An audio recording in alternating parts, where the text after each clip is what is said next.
Manhã Cidade Política. Apoio Sismuc Regional e blog do Mário Flávio. A política de A a Z.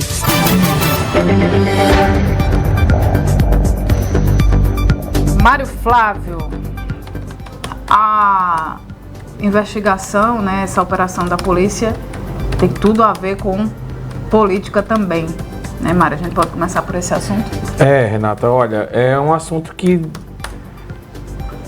chama a atenção hoje no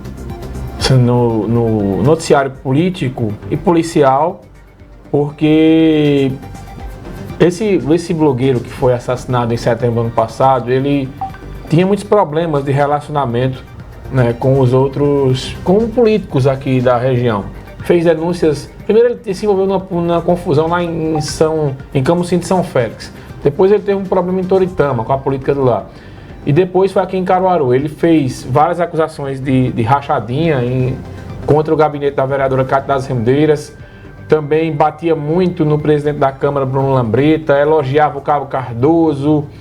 Enfim, era muito controverso. Se envolveu numa briga na prefeitura de Caruaru, que queria entrar lá e não deixaram, e acabou, né, num bate-boca, inclusive foi às vias de fato, né, com o segurança na época lá. E hoje pela manhã, né, foi essa operação aqui da polícia que investiga esse assunto. As informações elas foram, né, elas vão chegando aos poucos. Primeiro, não teve mandado de prisão, foram mandados de busca e apreensão em várias casas, em várias residências aqui em Caruaru e na cidade de São Bento, na Paraíba. Segundo, duas casas da vereadora Cátia das Rendeiras foram alvo aí de busca da operação. A gente não sabe ainda os motivos, vai saber daqui a pouco quando o Alex Murphy ele conversar com o delegado. Terceiro, o ex-marido da vereadora Cátia tinha uma arma em casa, que pelo que a gente apurou, ele não tinha o porte, não tinha o registro de arma. Então ele foi levado com a polícia, né, porque ele vai ser arbitrada uma fiança a ele vai pagar a fiança. Se ele pagar a fiança, aí ele vai para uma audiência de custódia e o juiz decide se ele fica detido ou se ele vai ser solto.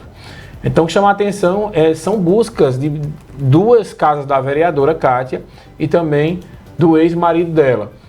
E um dado curioso, né? A gente começou a investigar aqui as situações, né, Renata? E uma das cidades que é alvo da operação é São Bento, na Paraíba. Eu particularmente não conhecia. E aí quando a gente foi buscar aqui a ficha da vereadora, né, da eleição de 2020, quando ela foi eleita, ela é natural de São Bento. Ela nasceu em São Bento. Aí a gente não sabe ainda, né, a situação. Cátia das Rendeiras é paraibana, né? Lembrando que não houve mandado de prisão contra ninguém. Foram mandados de busca e apreensão. Inclusive, Mário, a gente está desde cedo, desde que chegou a informação sobre a apreensão da arma na casa de um ex-marido da vereadora, a gente está tentando entrar em contato com ela, mas os celulares estão desligados e ninguém atende e ninguém responde mensagem também no WhatsApp, tá? Mas o espaço está aberto, né, porque as investigações ainda não apontaram culpados, né, Mário? Elas estão em curso ainda. Pois é, culpados não, suspeitos. A gente vem apurando aí que novas operações vão ser feitas ainda sobre esse caso. Essa foi a primeira, que é uma investigação que vem acontecendo desde o ano passado, e aí a expectativa é que aconteça uma elucidação, aí uma solução para esse crime, né, que envolveu esse rapaz. Então, daqui a pouco a Alex vai falar, inclusive, com o delegado, o chefe da operação, para a gente tirar dúvidas aí sobre o que de fato aconteceu e por quais motivos tivemos esses mandados de busca e apreensão aqui em Caruaru e na cidade de São Bento, lá na Paraíba. Exatamente. Daqui a pouco a gente volta a falar sobre esse assunto. Quais são os outros destaques, Mário Flávio? O presidente Bolsonaro subiu o tom. Ele ficou... não gostou da situação ontem, né? O Supremo Tribunal Federal, por 3-2, decidiu derrubar a suspensão do mandato do parlamentar, do deputado estadual Fernando Francisquini, deputado mais votado do Paraná, que é do União Brasil e é um eleitor declarado de Jair Bolsonaro. E ontem, após a retomada do mandato, né, 3 votos a favor da cassação do deputado, dos ministros Edson Fachin, Ricardo Lewandowski e Gilmar Mendes. Então, o deputado foi cassado e aí Bolsonaro não gostou, subiu o tom contra o Supremo Tribunal Federal. E a gente separou um trecho da fala dele aqui, com ele chutando literalmente o pau da barraca. Está aqui na frente, nosso ministro Humberto. Nós somos autoridade para agir em flagrante delito. Não é isso mesmo? Nós podemos deter uma pessoa que tenha cometido um delito grave, de forma flagrante. Eu pergunto, eu poderia aqui agora deter alguém por ter espancado um marciano? Poderia? Acredito que não. Não existe nada aqui na lei que fale, se você espancar marciano, maltratar ou matar, você venha detê-lo. Eu pergunto a vocês, pode alguém ser punido por fake news? Olha, ele está espalhando fake news. E se esse fake news não for fake news, for uma verdade? Pior ainda. Enquanto aqui a gente está num evento voltado para fraternidade, amizade, amor, compaixão, aqui do outro lado da Praça dos Poderes, uma turma do Supremo Tribunal Federal, por 3-2, mantém a cassação de um deputado acusado em 2018 de espalhar fake news. Esse deputado não espalhou fake news, porque o que ele falou na live, eu também falei para todo mundo, que estava havendo fraude nas eleições de 2018. Ia se apertar o número, quando se apertava o número 1, já aparecia o 13 na tela e concluía a votação. Foram dezenas de vídeos, dezenas de pessoas ligaram para mim ao longo de toda a noite, daquela primeira votação, do primeiro turno de 2018. Isso é uma verdade. E esse deputado foi cassado. Primeiro ele foi absolvido por 7-0 no TRE do Paraná. Depois, por 6-1, foi condenado no Tribunal Superior Eleitoral, cujo objetivo era criar jurisprudência para perseguir os outros, que porventura não gostassem do seu comportamento. Deputados que estão aqui, que porventura estejam nos ouvindo, vai chegar a sua hora, se você não se indignar. Não existe. Daí a trecho da fala do Bolsonaro, né, ele criticando aí o Supremo Tribunal Federal, Renata, sobre essa questão aí da cassação, o motivo que levou à cassação, e ele meio que desafiou, né, o Supremo Tribunal Federal, se cassou ele por esse motivo, me cassem também, né, porque eu fiz a mesma acusação aí ao Supremo Tribunal Federal. Eu acredito, Renata, que essa crise de relações institucionais entre o Executivo e o Judiciário, ela vem se arrastando desde a eleição até hoje e pelo jeito não vai se resolver. E acho que os dois lados têm erros e acertos, né? Agora está claro que tem alguns ministros do Supremo que tudo que é relacionado a Bolsonaro, eles vão votando aí para prejudicar os deputados bolsonaristas. Né? E Bolsonaro não abre e vai para cima com esse discurso aí dele. E ontem foi em tom de desafio mesmo, né? Se caçaram ele, me caçem também. Foi isso que ele quis dizer aí nessa questão. A gente não sabe qual vai ser o desenrolar dessa história, né? Pelo menos até o momento não tem mais situação grave aí, mas o fato é que Bolsonaro partiu para cima do Supremo Tribunal Federal de novo e disse que o Supremo quer quebrar, né, as relações institucionais. Ou seja, a gente vai ter muito problema aí na frente.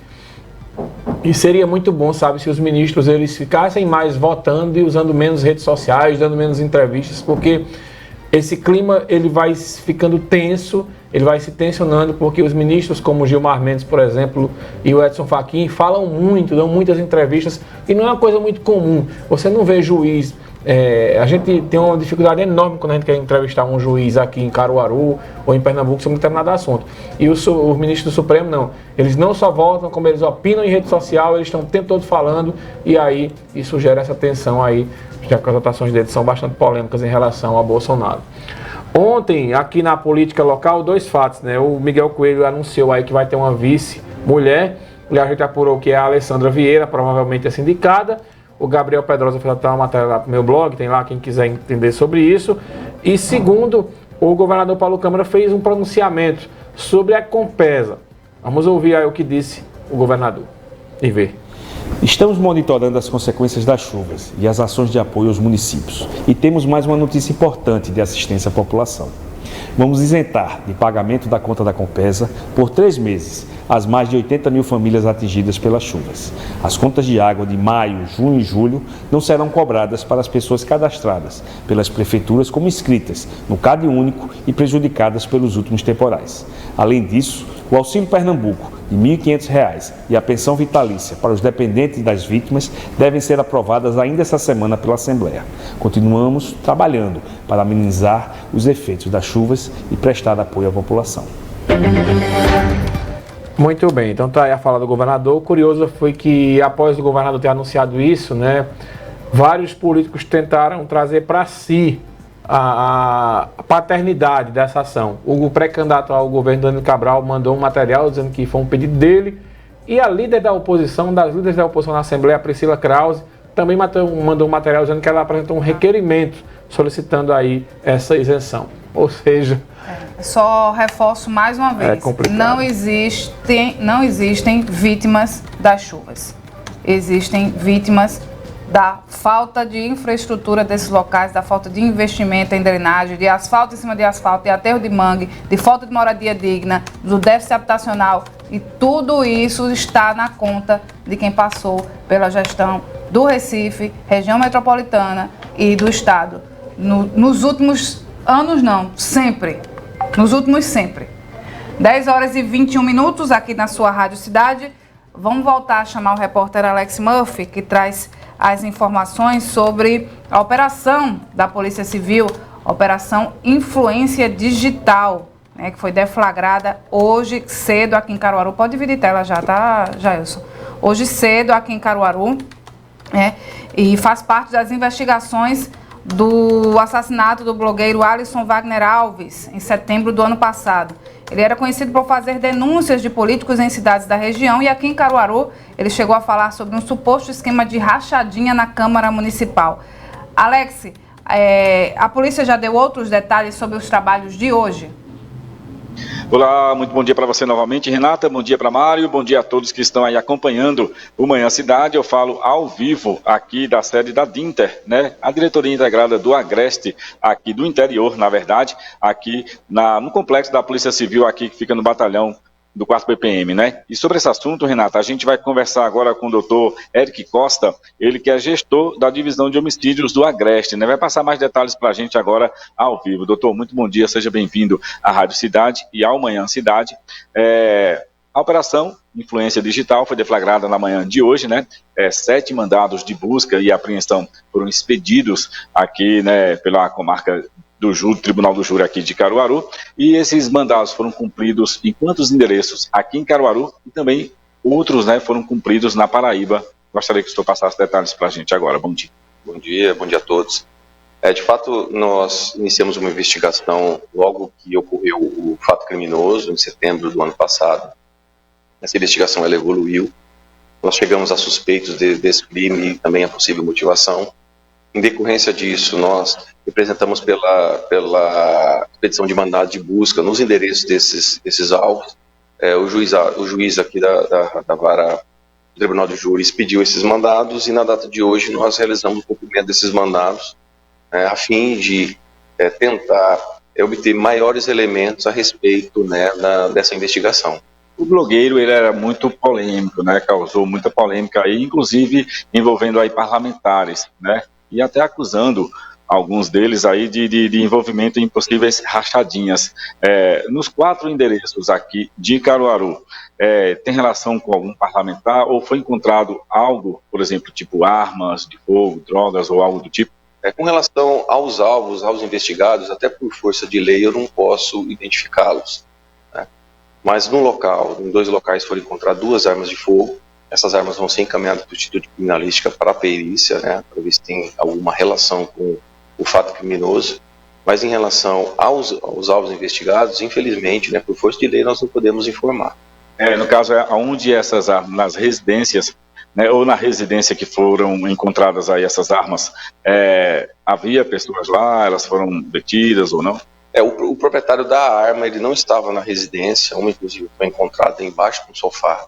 Temos que fazer uma busca minuciosa, ela foi encontrada debaixo de um sofá. Esse inquérito ele vai ser agora instaurado mediante portaria, né, para a gente apurar essa questão do posse de arma de fogo, e o resto da investigação vai seguir normalmente. No caso do endereço, ou dos endereços em São Bento, é isso, na Paraíba, qual o motivo dessa busca e apreensão lá no estado da Paraíba? É porque o alvo, ele teria a participação direta no homicídio. Então nós fomos até o local, né, já tínhamos a qualificação dele, fomos até o local na busca de arma, droga e outros elementos que tivessem relação com o fato. Lá foi encontrado algo? Não. O que foi encontrado lá foi uma pequena quantidade de droga, né, mas que não tem relação efetiva com o fato investigado.